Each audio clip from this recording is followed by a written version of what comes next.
Hello, dear students. Myself is Ashish Mishra, and after a long gap of time, I am in front of you. Due to my personal health issue, I was not able to take your class, online classes. Now I am quite fine. So, without any delay, let's start lesson number 4. Chapter number 4 from class 3.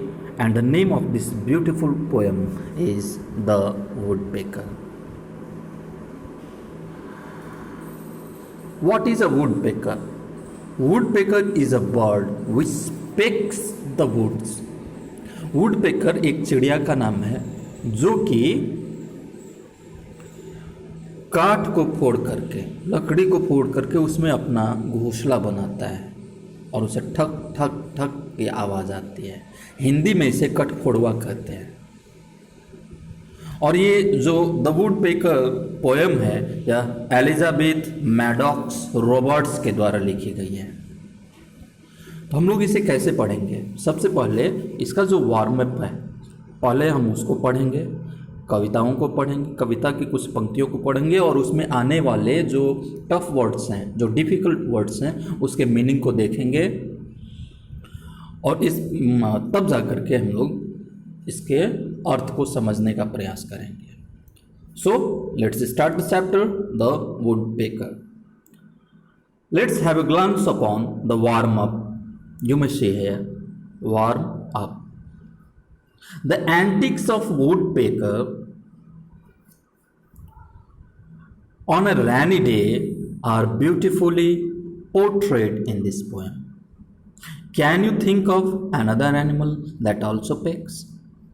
Antics का मतलब होता है क्रियाकलाप। यहाँ पर antics है, यानी किसी बारिश वाले दिन में कठफोड़वा का जो क्रियाकलाप होता है, उसका जो हरकत होता है, उसकी उन हरकतों को बहुत ही शानदार ढंग से, बहुत ही बेहतरीन ढंग से, बहुत ही सुंदर ढंग से इस कविता में दर्शाया गया है। क्या आपके ज़हन में, आपके मन में कोई ऐसा और पक्षी है जो कि अपने बीक से, अपनी चोंच से ठक ठक की आवाज़ निकालता है? यदि है तो मुझे कमेंट बॉक्स में ज़रूर बताएं। Now let's have a glance upon the tough words. Antics. Antics means larks, capers, clowning, tricks. और इसका अर्थ मैंने आपको बताया हरकत। ब्यूटीफुली इसका जो सिनोनियम्स है, सिनोनियम्स मतलब सिमिलर इन मीनिंग, ठीक मिलता जुलता अर्थ। अट्रैक्टिवली, चार्मिंगली, और इसको हिंदी में क्या कहेंगे? खूबसूरत ढंग से। Portrayed means depict, represented, describe, और हिंदी में दर्शाया गया। तो वुडपेकर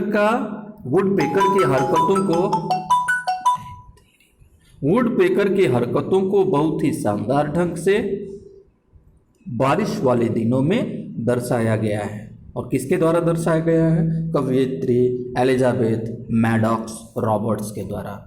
आइए एलिजाबेथ को देखते हैं। This is the picture of Elizabeth Maddox Roberts.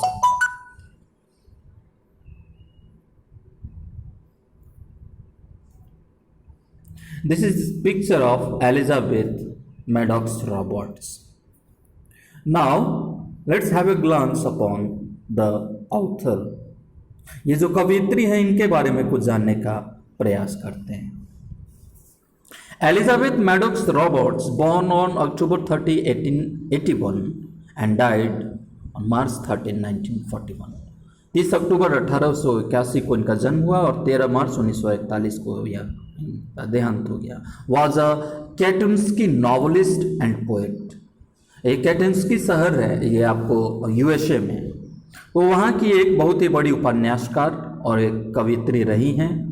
She is mostly non for her novels and stories like the time of man 1926। 1926 में उनके द्वारा प्रकाशित की गई एक बड़ा ही बेहतरीन उपन्यास द टाइम ऑफ मैन। उसके बाद my heart and my flesh, मेरा हृदय और मेरे शरीर का मांस, ये भी एक बड़ी अच्छी नॉवल उनके द्वारा लिखी गई। द ग्रेट मीडो 1930 में, 1930 में फिर उनकी एक अन्य उपन्यास, उनका एक अन्य उपन्यास आया द ग्रेट मीडो। और 1931 ईस्वी में अ ब्यूरिड ट्रेजर नाम का एक उपन्यास आया। She won Fiske prize for poetry from Chicago university. Chicago university के तरफ से उन्हें फिस्के प्राइज पुरस्कार पोएट्री के क्षेत्र में दिया गया।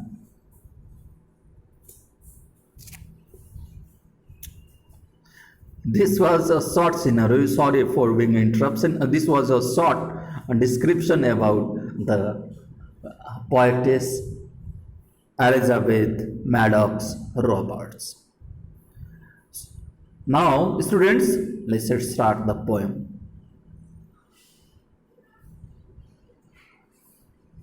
The woodpecker pecked out a little round hole and made him a house in the telephone pole.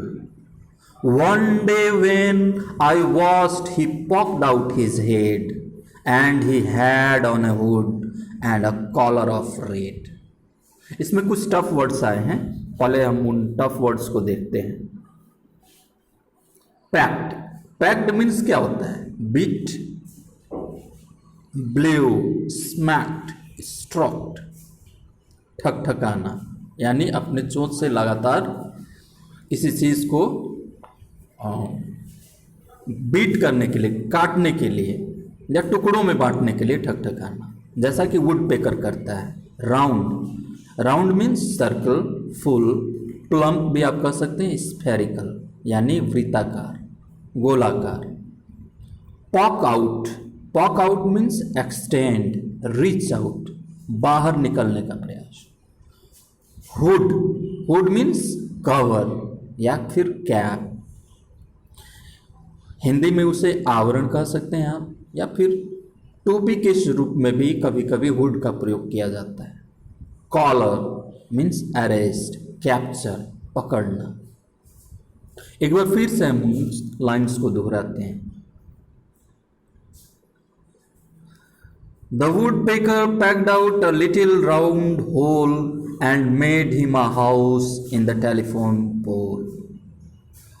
उस कठफोड़वे पक्षी ने एक छोटा सा होल बनाया, गोलाकार होल बनाया, किस चीज में? अपना घर बनाने के लिए। कहाँ? उस टेलीफोन पोल के में, यानी टेलीफोन का पोल जो था वो लकड़ी का बना हुआ था और वुडपेकर ने अपनी चोंच से उसमें मार मार करके, स्ट्राइक करके, स्ट्रोक कर करके उसमें एक छोटा सा वृत्ताकार होल बनाया, छेद बनाया और उसी में उसने अपना आशियाना बनाया।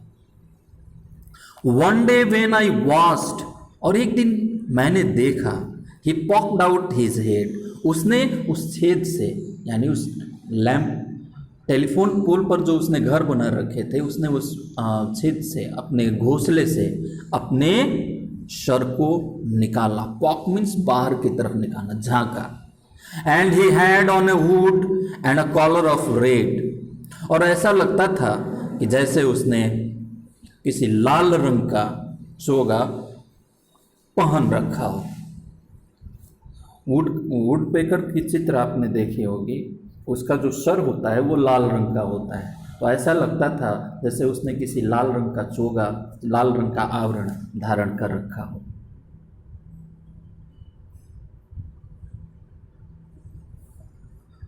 When the streams of rain pour off the sky and the sparkles of lightning go flashing by and the big wheels of thunder roll, he can snuggle back in the telephone pole. When the streams of rain pour, let's have a glance upon some of the tough words here. Students, as you can see, streams of rain, what does this mean? This means continuous rain. Hindi में लगातार बारिश, जब बारिश लगातार हो रही हो, बहुत देर से हो रही हो, तो उसे स्ट्रीम्स ऑफ रेन कहते हैं। pour out, pour out means raining heavily, बहुत तेज बारिश होना. pour out, raining heavily, मूसलाधार बारिश होना. स्पार्कल्स, स्पार्कल मतलब बीम्स, ग्लेमर्स, फ्लैशेस, चमक हिंदी में बोलते हैं. लाइटनिंग, लाइटनिंग रोर, थंडरबोल्ट, आकाशीय बिजली को लाइटनिंग बोलते हैं. फ्लैशिंग बाय, फ्लैशिंग बाय का अर्थ होता है shining for a short moment, बहुत ही छोटे क्षण के लिए तेज चमक होना, तेज पुंज. Thunderbolt, make a loud noise, बादलों की गर्जना को थंडरबोल्ट बोलते हैं, थंडर रोल बोलेंगे. स्नगल, स्नगल का अर्थ होता है स्टे, पाउज, नेसल, ठहरना या फिर रुकना. Now once again let's come back to the next stanza.